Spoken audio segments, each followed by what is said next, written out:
Hi guys, how are you? I just have to tell you guys, I really miss you guys. Haven't seen you for a while. Did you enjoy the last episode with Cosmin and Odette? I enjoy. That's great. So welcome everybody. This is our 36th episode today. It's my great honor to have Miss Vicky Wong as my guest today. It's my honor. Thank you. How are you, Vicky? Excellent.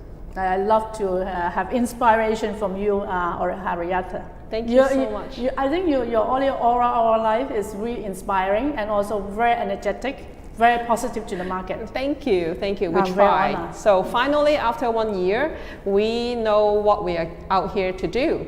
So Ora-Ora Life is actually a social project that we created as a team with my team, and we want to reach out to you and all the voices of art and to connect with all of you during the pandemic and beyond. So we hope to stay here forever. As long as you want to watch us, we'll be here. So before we start on this really interesting topic of art talent and what we need to do as an art talent to get jobs, let me first introduce to you like who Vicky is if you haven't met her. So Vicky is a unique and authentic executive search specialist with more than 20 years in the executive search field in Asia, who founded EPC Art Search with search specialties in art and culture, creative, luxury and board appointment. Leveraging on your art knowledge, Vicky, you actually also have prior auction house experience and interest in art collecting. You dare to break through framed conventions, and you're very skilled at creating and creatively placing outstanding leaders in all kind of dynamic roles within the region. You're also a partner of AIMS, I guess, AIMS International Search Group, which is also an international firm with over 80 offices across 50 countries, responsible for South China and Greater Bay Area. Yes. How lucky are we to be able to talk to you today? I guess we are all really excited to understand the post-COVID driving force in the art talent market. Is this something that you would like to share with us about like this topic? Oh yes, I think it's interesting for the art community and also especially for art talents to know about what is happening during COVID time and also post-COVID time. I would say now it should be the post-COVID time. Already? I hope. Great. Because basically I think it's during the COVID is just like a Third World War or the World War by its own. Yes. It transformed and revamped the whole market and the whole world in a different way. So now I think last year or starting when COVID started, everybody is having fears and insecurity because of this weaker world that COVID brought it to us. So we were facing uncertainties, ambiguities, and all these vulnerabilities of people. And now, post-war, this post-COVID now, is we already, I think, starting from January this year, I noticed from the market as people are more, especially enterprise organizations in the art field, they are more settled, regain their power and take charge of the situation. I mean, instead of having COVID or the environmental situation to influence us, now as this entrepreneur like you, I think you are early starter to change, to transform. Now the enterprises already take charge and get back the strength. And they are planning on strategy and how to plan, how to work for the new normal. It's not an old normal. We are not returning to normal. Now we are in a new normal model. As almost like an insider to these partnering companies, because without people, specialists like yourself, it's really hard to place art talent and find the right people to work for these companies. So I guess you already shed some light on the fact that people are taking this as a new normal already. But yes. what does that mean by new normal? What is your take on this? Like in terms of the general sentiments of the commercial sector, for example, because this new normal word has been floating around, but you probably know what they're thinking. Like, what are they actually thinking? Actually, I think this word, I think is from the press, from the international market, but actually, I think it's new normal. It's still going back to a normal life, as you can operate just like before on your own pace, but then everything has changed.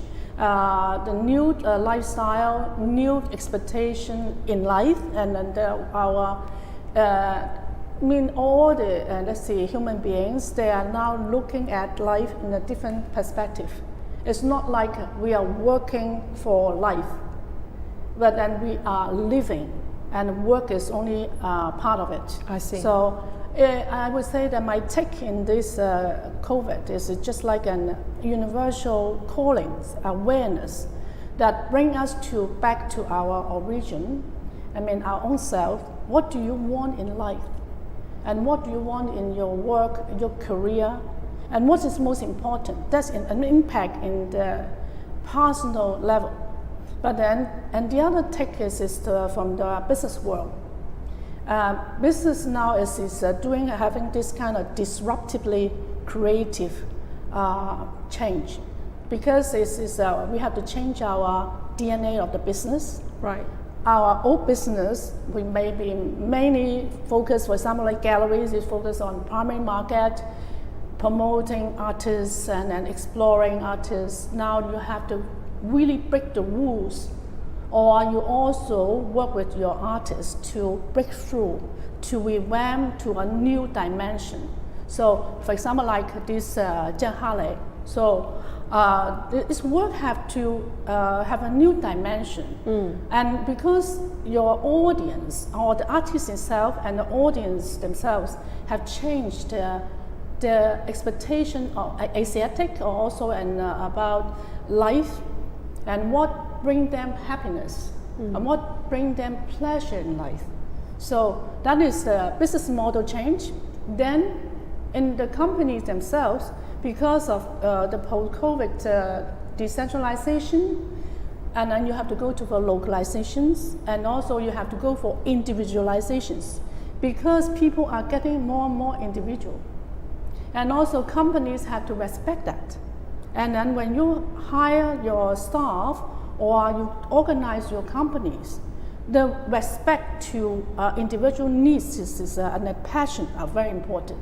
And how do you structure a digital, virtual organization that you can touch with your employee, and also you can still work as a team, or you can work not as a team. Now we talk about staff as our partners, yes, our collaborators. So how do you glue this together? And this is a new normal structure. And then the DNA of the business have to change as well. Like auction house, they're going for online auction. They go for virtual 4 countries in one auctions. And then you also go for localization, how to go deep to your local market. And then the local clients, you have the deepening the root of the client. And the client expectation of art is changing. Boring modern art, maybe they want to have some uplifting, contemporary, young generations, or like NFT. Something that we're very passionate about. Yes. So the world changed, and I think this is going back to normal, but this is a new world. So new leaders will emerge, and new talent is needed. So how do you become new talent in this evolving and changing art market?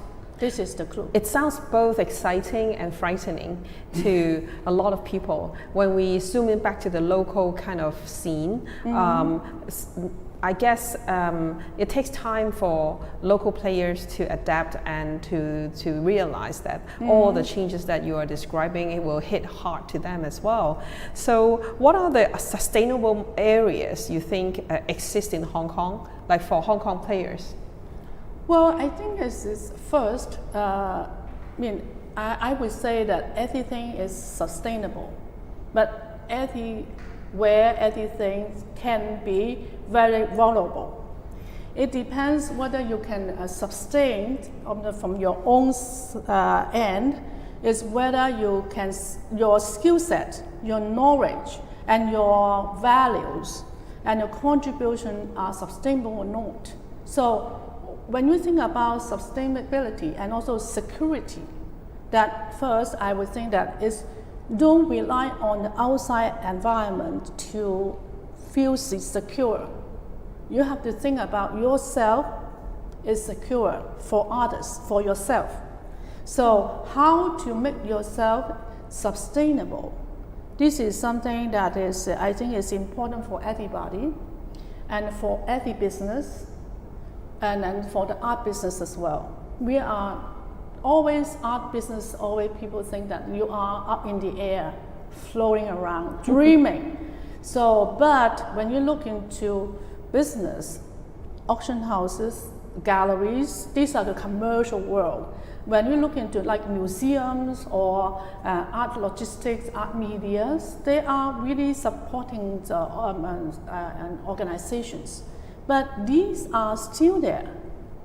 They are, whether they can be sustainable, for example, like a museum can be sustainable, is whether they have funding, and the other thing is also, they also have their own standing in the market and their artistic value or cultural value to the community, and whether they can get money and funding.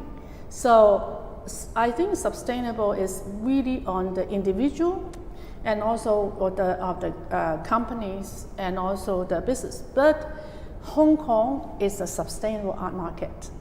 Great to hear. Hong Kong is the number 3 global art trading center. Okay. I think that it's not, people would say still Hong Kong's art is still growing. But for trading side, I think Hong Kong, during the COVID time, we emerge. True. Actually, we are growing. And is this sustainable? Yes, I think this is sustainable. And it can be even more sustainable and growing. But the thing is, whether you can grasp these opportunities and you go to the growth area. And like it applies to talents, your personal growth and your career growth. It applies to business and companies. Whether you can grow with the flow or you sink. Because if you are just upholding your past glory and also your past burden, you are ought to be sank. So, but if you are unload your burden and put it aside, and this is not working anymore, we are growing with the new current, like the new Ora-Ora life, that you are doing virtual online communication with the market, rather than you are just doing the printing and people-to-people contact, because now we cannot contact sometime. I think it was a few months more, we still have to rely on virtual. You're very right. Partly it was because of the fact that I used to read a lot, and I still you were reading a lot, but you are not used to read a lot. I still encourage my kids and my friends and my colleagues to read a lot, but I mean honestly, I do feel distracted when I notice bing, some wonderful notification on a video comes out. I would drop my book and go to YouTube. So eventually I feel this distracting force is becoming so big that we have to join it. Otherwise, people may not hear you, right? Yeah, you're right.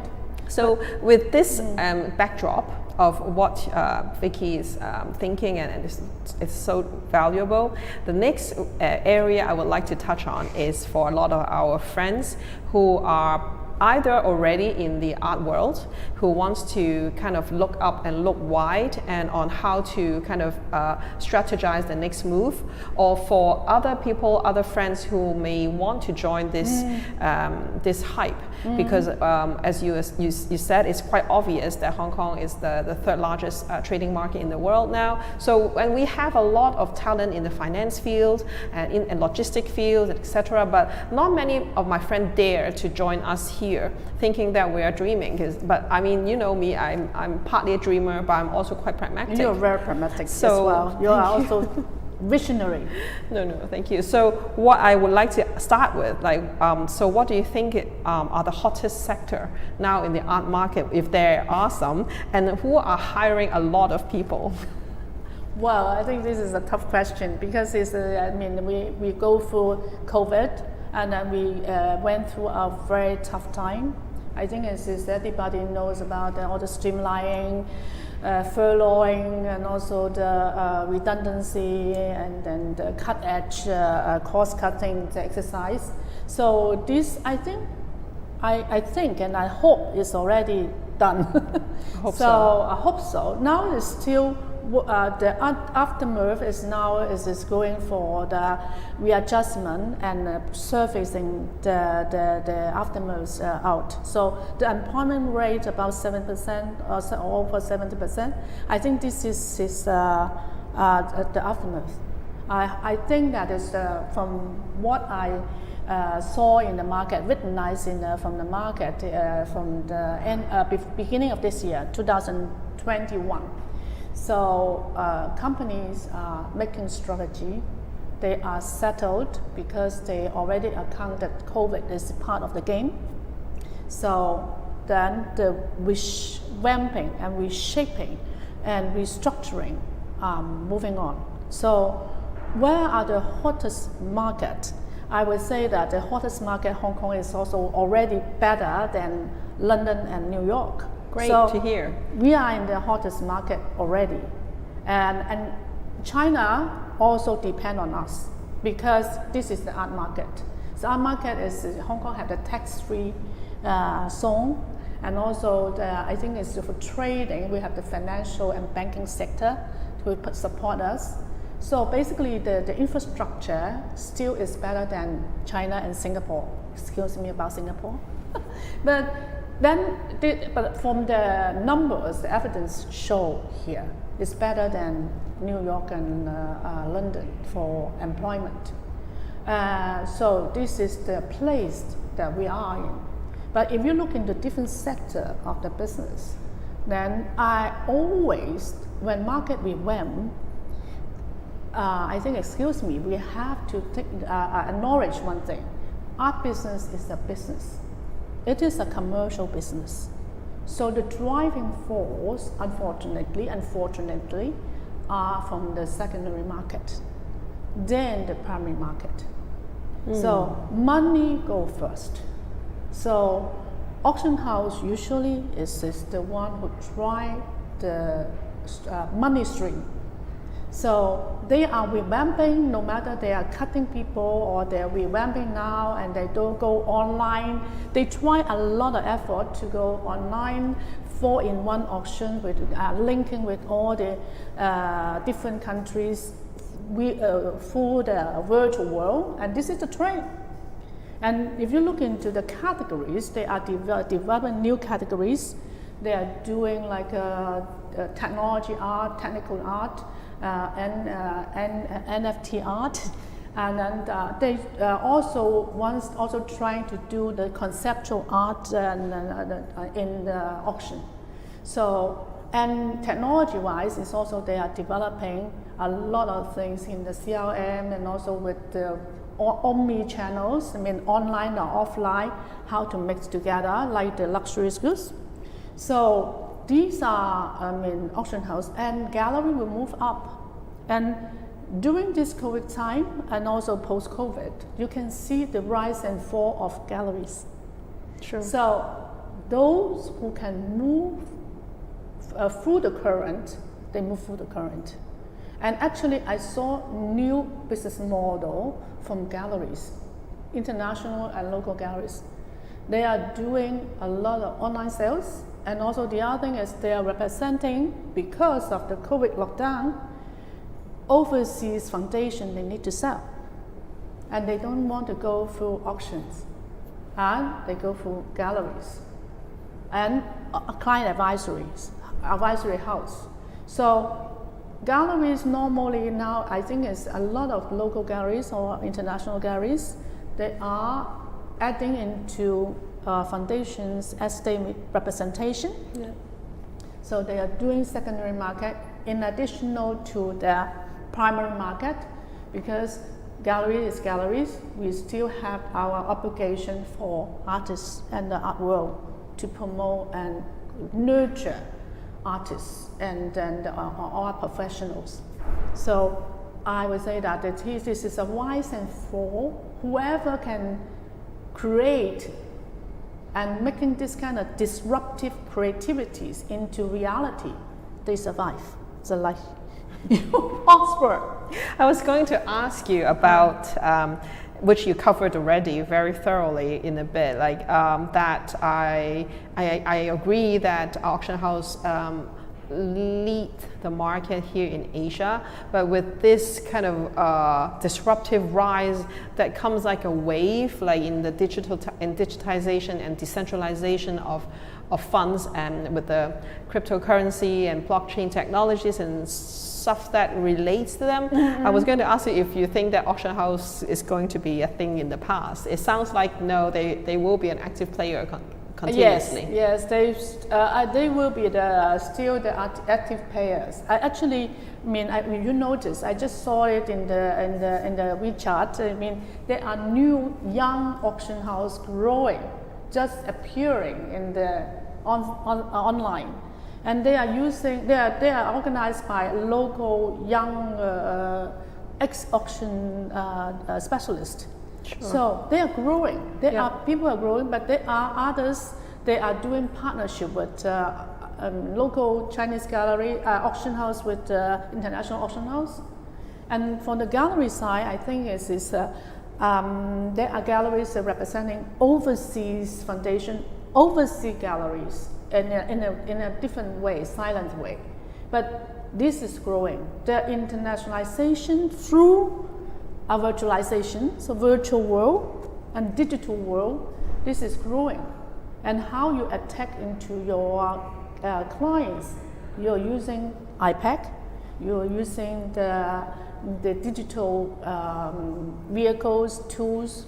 I think these are the open area for talent who come in, because these disruptive tools and systems and structure need new talent. And new talents, whether you are creative enough to lend into these new avenues. So these are avenues for new players. Mm-hmm. And I saw there's a lot of transferable skill set from the banking sector, strategy consultant who always go to different areas as senior business leaders, luxuries specialists. They have a lot of luxuries management skill set, good CRM skill set. Their service level are very good, and in event management. So they can transfer into the art business. And bear in mind that just now we just mentioned about auction house and galleries. For example, in Hong Kong, the West Kowloon is a giant, big opportunities for everybody. Sure. And still now, I think they just opened about 5 the venues, and there are more than 10 venues. It's going to open, and then I think end of this year we might have M+. They just have the first media viewing. The museum is super beautiful done. The infrastructure and then the architecture is beautiful. Then I think the Hong Kong, the Palace Museum will be end of next year. So they are still recruiting. They are positioned that people didn't notice. Conservation, of course, is a bit technical, but like technicians, also the technical staff, and also the marketing staff, and then the commercial director, how to make the museum with all the merchandise, more the food and beverage, and then make it profitable. So they need talent from different industry. Yeah, that's great. So since you touched on the non-commercial side, maybe I'll ask this question first, but I do want to go back to wealth management after this. Yes. So, you mentioned the trends that you noticed, but I also noticed something that non-commercial institutions that are great and that attract a lot of resources and talent at the moment. I noticed that the senior positions are still very much sourced from abroad.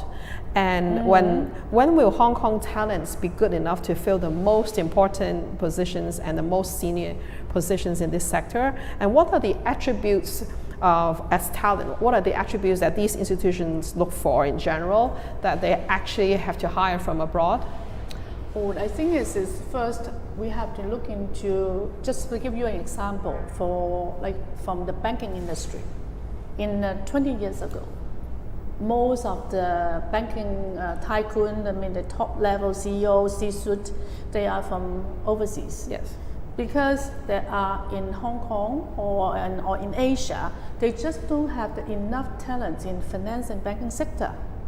So, but over time, if you look at now, then the banking and finance sector is really diversified, and the number of expatriates is getting less. So this is a classic example of the evolution of the industry. So from art circle, like museums, we have our very good museum curators are going through the LCSD channels, the government trained channel. But the thing is, they are not enough. And also the dimension and also the scale of the development is different. And we need new talent and new dimension to grow Hong Kong or Asia museum level. And also not only museum, you have art complex, you have art organizations, and also you have other specialty like art media. So still there are a lot of PR firm, you still need expatriates working there because they need to communicate with the international market. So they are based on necessity, and also they are based on skill set. So it's not because of the nationality or the white face, no. It's nothing about that. It's just the evolution of the market and the needs of the technical skills, specialty and internationalizations that require. So I think this is a fair and just treatment and employment practice. So, do you think that these potential senior candidates who are from Hong Kong should spend some time abroad in major museums or institutions so that they can gain those missing attributes, for example? Or is there a pathway they can follow in Hong Kong or in our own region so that they can eventually be like useful top talent? Actually, I think it's as much as possible, the Hong Kong sector employer or even international employer, like not only a profitable, like the galleries and also the auction houses and like a museum as well. They all wanted to have local talent, Asian talents, because they are developing their clientele and also the business in Asia. So they are trying to grow as much as possible to high Hong Kong talent, especially now because Hong Kong government also protect Hong Kong employment. Getting a visa for expatriate is so difficult. So, the Hong Kong government is protecting Hong Kong's employment as well. But from the skill set, I think I would think that I'm positive about that. Hong Kong executive will grow up very quickly because there's just have the immense opportunities here. So, going back to your question about how Hong Kong talent grow with the international exposure. I don't know whether I hope that I'm wrong, but then the homegrown talent, not only in Hong Kong, but also in other countries as well. Sure. If they just grow and live and work in their own countries, their exposure is quite narrow. So this is not because of Hong Kong, it's because of any countries that even in UK, you just work and grow in UK, it's still you need some kind of, ingredients and also exposure and knowledge, interaction with the world of the same sector or from a different sector. If you look in art, you may have culture, you may have heritage, and the other thing is the art, the intensity, and also the knowledge is not just that you can get from the Hong Kong market, but it's not a lot of people that can just go abroad, but there are rooms and also there are ways to grow in Hong Kong as well. You learn from your seniors, you learn from your boss, and also you learn from the market, because the good thing is Hong Kong is an international market. You have a lot of international educations like University of Art here. You have a lot of educations, expatriates, a good professor here. So I think that also Hong Kong also have an exchange program. I think that a lot of the universities already have an exchange program in their syllabus. So you can grow. So I would say that this is going abroad is not the only way. There's one thing that people also have skeptical ideas. They always think about going abroad to US, UK, Germany, but China, no. Yeah. So that is we have to look into that. This is also exposure. I did my degree in China. It was very tough, but I mean, no regrets. It was not as simple as I thought. Yes. But that's part of the deal, right? Like learning a new market and the language, the people, and how to connect with people to gain trust. Yes. It's one of a key element, I guess, for me as an entrepreneur as well. Yes, and also one thing is I think youngsters have to know about it. China is the biggest worldwide market. Don't think about that China-Hong Kong relationship that's shallow. We look into it as a market. A China market is a growing market for everybody in the world, and the world is eyeing on the wealth and the purchasing powers of China. Of course, Taiwan is also a market as well. So we have to look into nearby area, China, Taiwan, Singapore, and Indonesia is also an interesting market with the wealth, but of course, in the art management field, I think they are still developed. And in Asia, still, I think Hong Kong, a blessing. I'm not, let's see, skeptical, but I think Hong Kong is still growing. I think it's still one of the leading talent pool in the world. That's great. So we have to keep this growing, and we need youngsters who really proactive, positive, to learn, humble, and be able, and also is hardworking, and just grow for us, for the community, and for the world. Thank you so much for sharing it. We can feel that you're so passionate about bringing up the next generation. The question that I wanted to go back to is about cross-industry talent. You touched on it briefly, but as a former banker, and having dug myself into the art world for a while now, I feel like there are a lot of attributes that some of those talents in the private bank, in the wealth management field may have, and the fact that art is certainly an asset class now, and it is hot, and Hong Kong is also growing. So my next question is, what do you know anything about like how the world of the wealth management will consider this, and whether that you see like that there are cross industry hire, for example, because I want to encourage more people to join us as well. Yes, of course. I think it's first you are a classic example from a banker, whether you're a private banker or investment banker, then going into the art business.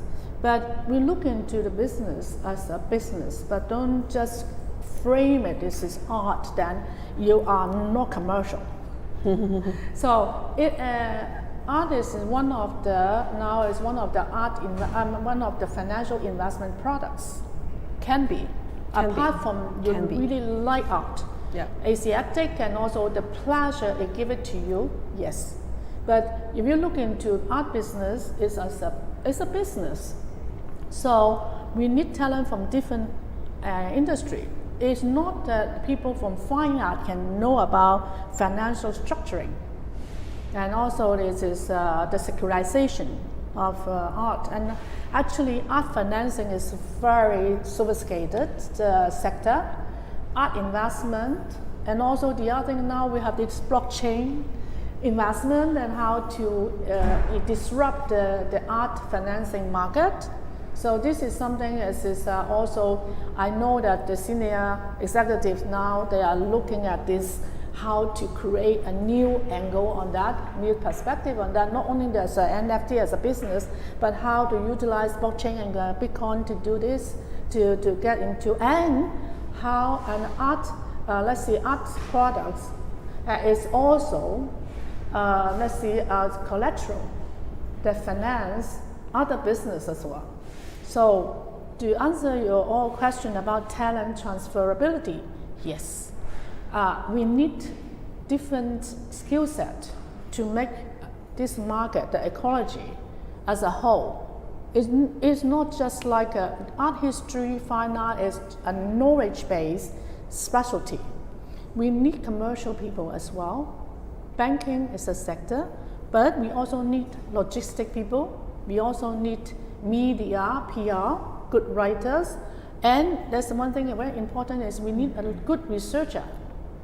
I mean, good researcher is very difficult to find. People just think that art is art, but you need to have very detailed research. So, HR, finance, because the complication of the financial model of the art business is getting complicated. Yep. We need. Definitely. So, I also feel that like all-rounded kind of business knowledge, like Business 101 kind of, at least for general gallery staff, it's almost essential. Years ago, we used to hire a lot of people directly from art school.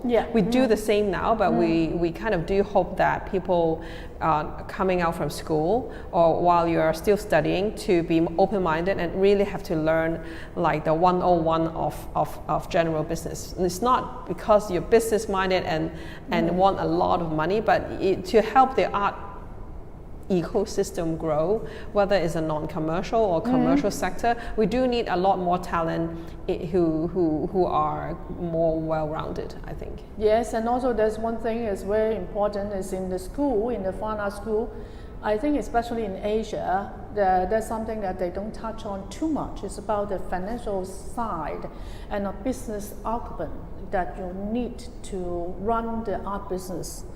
Art business is a very money-spending business. So if you are doing as a curator, everybody thinks that you want to be a curator, but who will pay for the curatorial fees? And who will pay for all the venues, marketings, and also the artist fees, all the supporting fees? Who is paying that? That means you have to look into the profit and loss sense. That is if I'm doing this this exhibition, how much money I have to not to earn, but how much money I can sustain and make the profit break even. So, and how to move ahead. So, growing and also I admire Henrietta to have a galleries. Actually, when I was young, I really want to have a gallery. I want to have a gallery, I have a space, but then luckily I didn't do it because running a gallery is a very tedious work, and also it is money-driven work. And then if you want to make business, and if you want to have great art, great artists to join you, you really need to have substance, and also you need to have the charm, and you need to have the sustainable business profit to give it back to the artist. Because you are responsible for the artist is not just presenting his work, you are presenting that money that he can survive and he can live. Because we always say that we always see famous artists, they're showing around, but there are a lot of unknown grassroots artists, they are living in the borderlines. Yeah. So.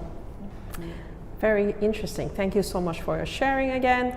So the last bit of our interview and chat with you, I consolidate some questions from our young talent. Okay. It can be quite all over the place. Yeah. But like we really want to hear you out. Like Yes. so. Should we go? Yeah. Okay. So as an HR professional, what are the qualities you look for in talents, and are there any difficulties in attracting the right sort of talent? I think this is for young talent. Basically, they are a blank white sheet. So no matter no matter what sector you've come from the academic training.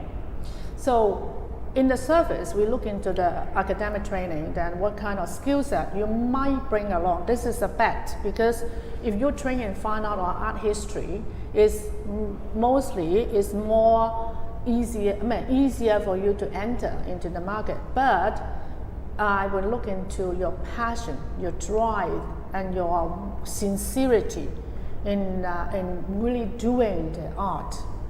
Art is not for people who want to escape from the real world. We are entering in a different world, and the art world is even difficult to survive.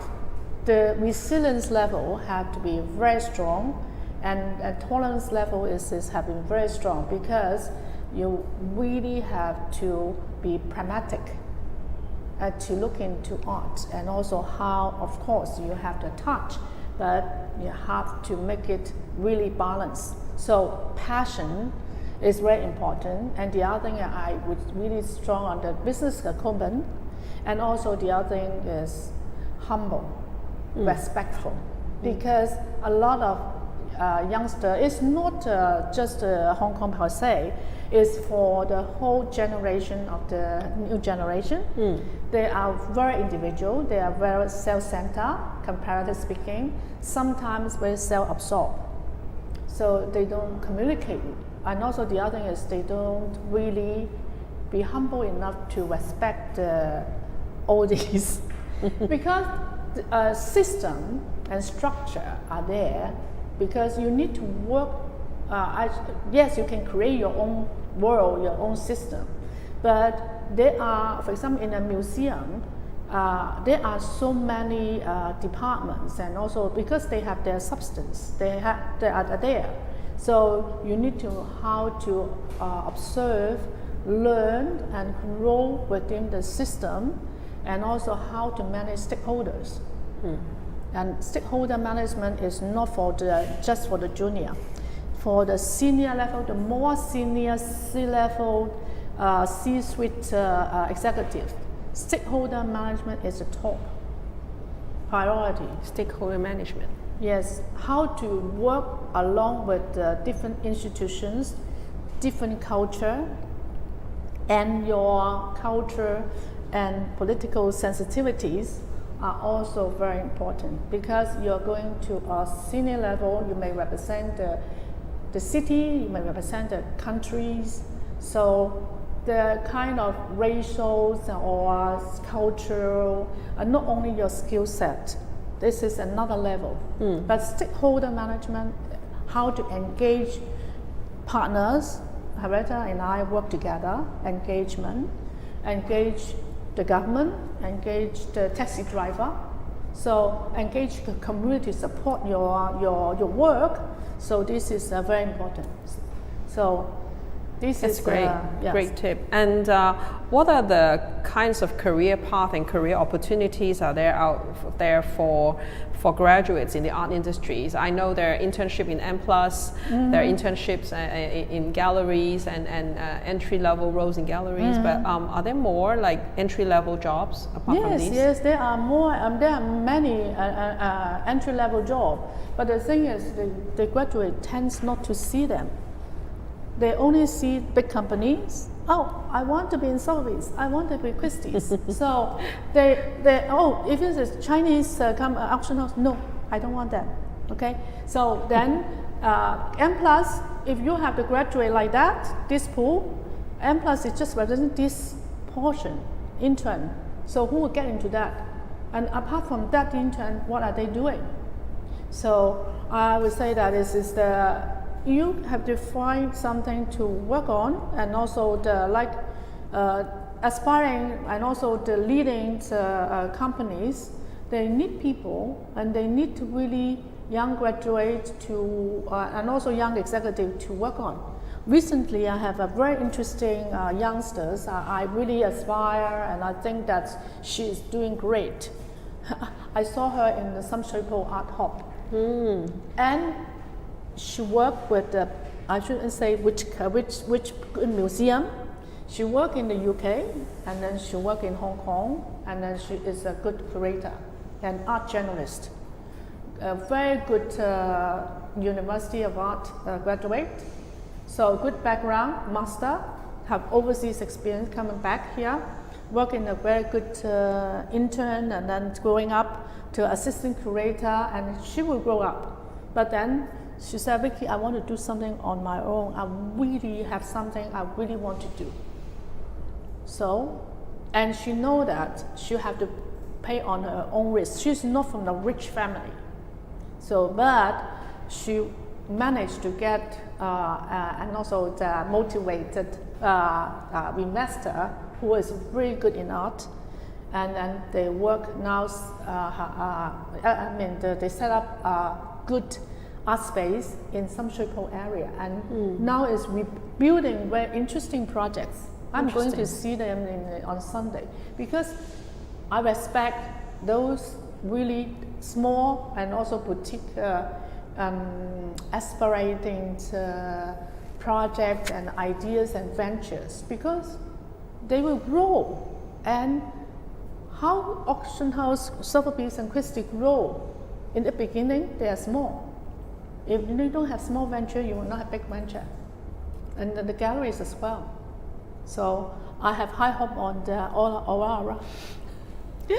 I'm not from a very rich family either, so. No, but you're doing good. You're doing good. No, so what I understand from you, if I'm wrong, is that there are paths for everyone, and there are more things than the top names that you think there are. So and also starting ventures and starting small projects, or even on the side, or as a main job, is not bad either, because if you have a big idea you think you have to do now, then having some ventures and having some financial backing may be what you need to get.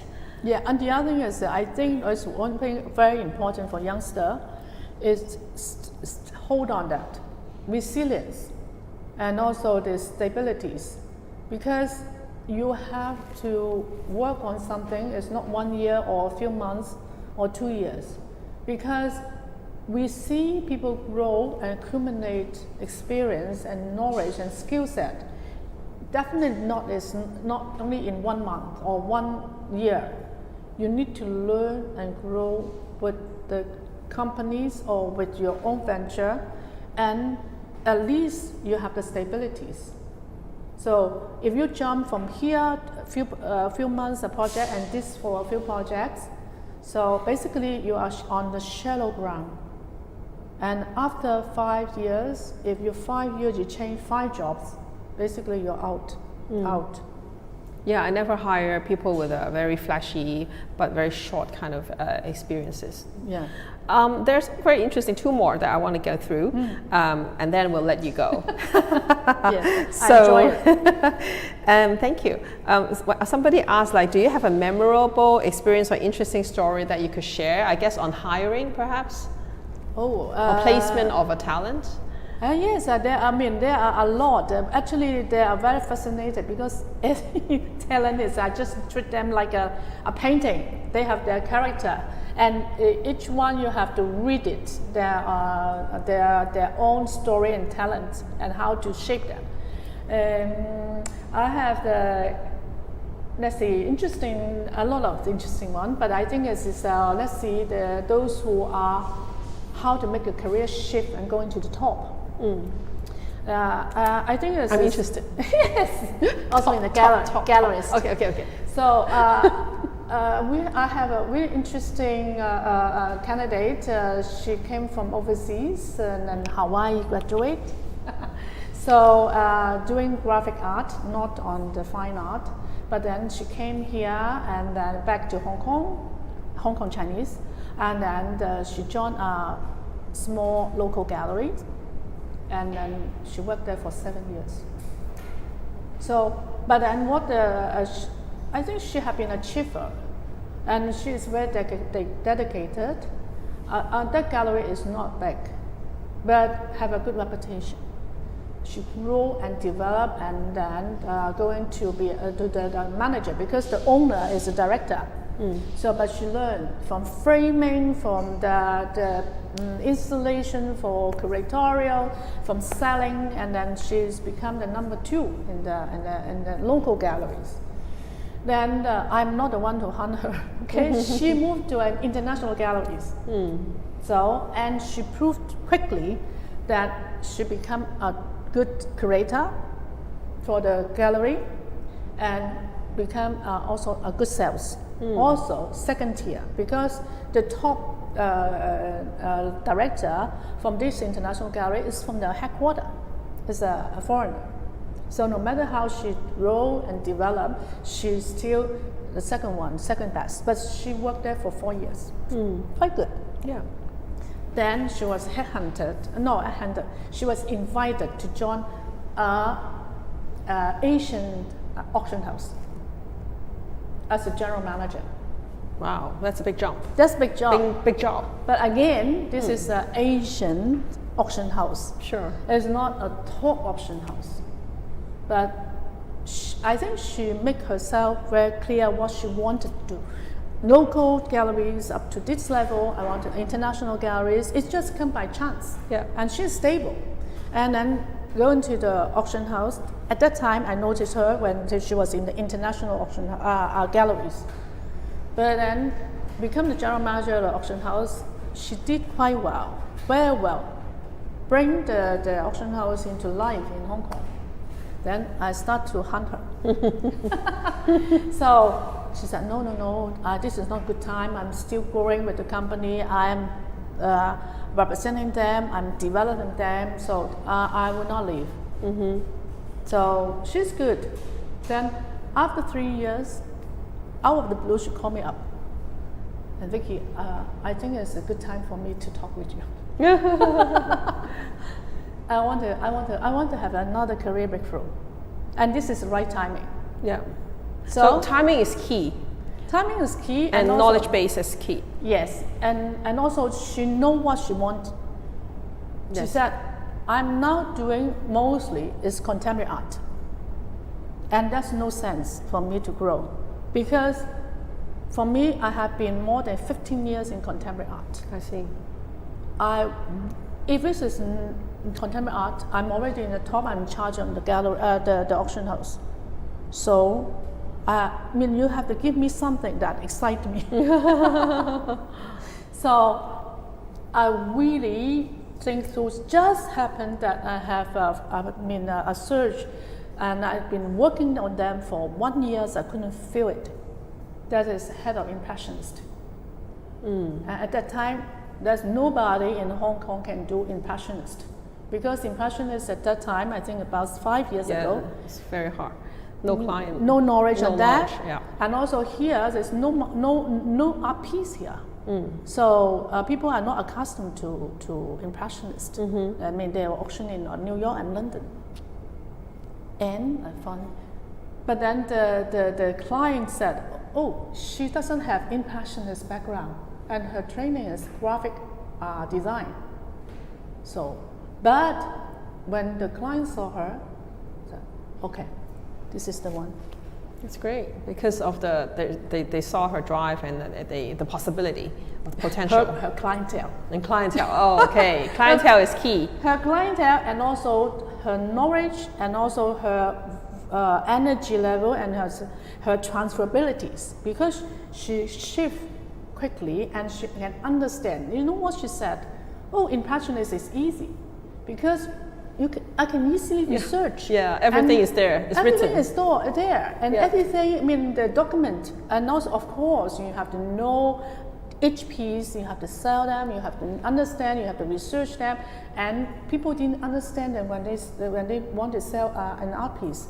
They have to research this Picasso. How many this period Picasso and this form of the ladies or his wife, how many are there in the market and who own them, and how many are available in the market, and how much is it, and how can I sell them, and who can I sell them.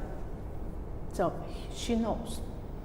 So and she's still now doing well. That's great. Yes. Great story to hear.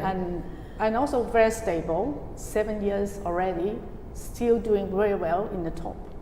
And almost the last one. So how about yourself? Why did you join the art industry? It's by chance. I'm just like you. Career transfer. I was trained as in a legal cross-industry talent. Yeah, cross-industry talent. I love art, but then let's see, I have no knowledge in art. So, but I love and always went to one of the auction house because it's next door. So I always went there to have a look on what they are auctions. Sometimes at that time, auction house is not so high level. I mean, you can still bid on something small, and you can still buy it because it's not so hot and competition, and the range is not so high. So this is how I get into, because I have good network with the management. And then when I come back from immigration, I immigrate to other countries, and I come back, and is that, what are you looking for? I said, maybe yours. So I was hired. So just like that. Got it. Thank you so much. Yes. And so as to summarize in terms of for the art talents, you were saying like we kind of need the transferability skill, the open-mindedness, and a clear direction. Any other final tips for our candidates in general? Passion, and also yes. The drive and stick to your objective. Right. You have to have an objective to go, but then you still also can be flexible in a way going to your objective. So, and a lot of things is behind of luck. I'm lucky. And you too. Great. Thank you so much, Vicky, for this discussion. I think it's super useful for all of us here in the art world. We look forward to talking to you more. For those of you who want to see this episode again, please go to our socials. See you next time.